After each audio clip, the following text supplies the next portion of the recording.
In a way, the story of gun violence feels like the American story right now because it is so present for us. I would venture, this may seem bold, that all Americans have been touched by it. I do know a lot of people affected by gun violence. Myself, father was shot and killed when I was 9. He was a teacher by day, owned a bar by night.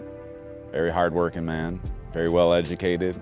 He didn't serve somebody that came in the bar that he thought just had too much to drink.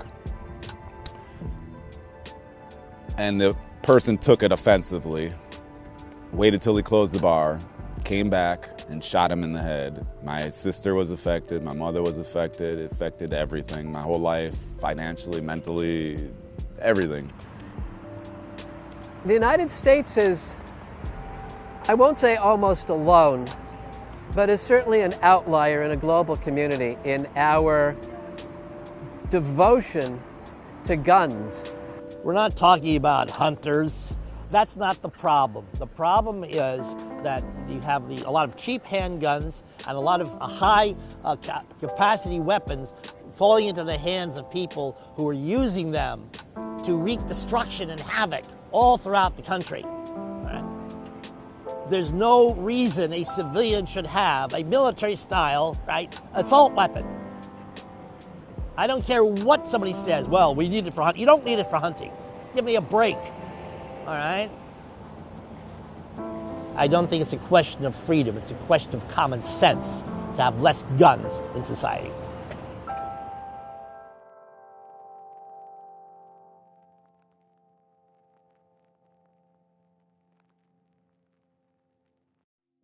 John Kilbride, Police Chief, Falmouth, Maine, United States. You never see your successes because that's just information that's not available.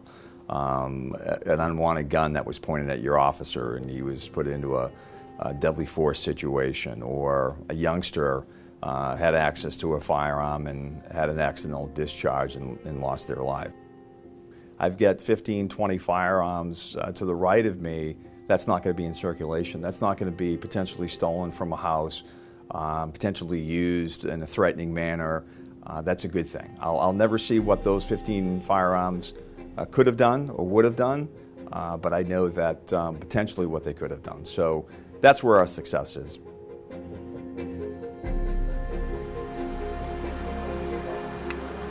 This once was a really nice gun. What's it going to be now? That's a great question. Pieces. It'll be pieces. Working and partnering with Humanium Metal will allow us to continue with take-back programs that we have done in the past, where we open up our facility once a year for people to come in and drop their unwanted firearms off. For me to take an excess amount of firearms that need to be destroyed and to think something positive will come about that and turn it into something exciting as this, we're looking forward to that partnership.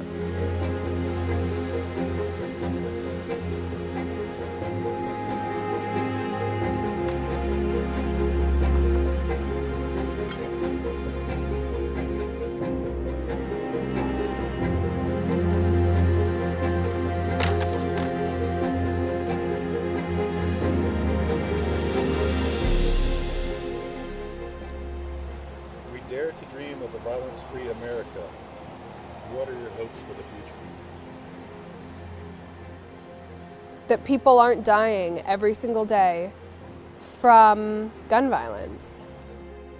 A lot of my hopes hang on my children, and not just my children, but the world I hope they'll be in.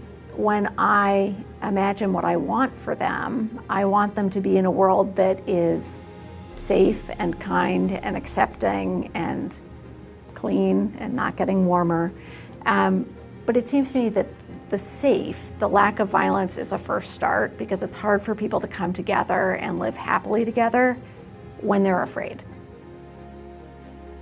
That nobody have to ever deal with what I went through, and 52 years old, still going through it. That's all.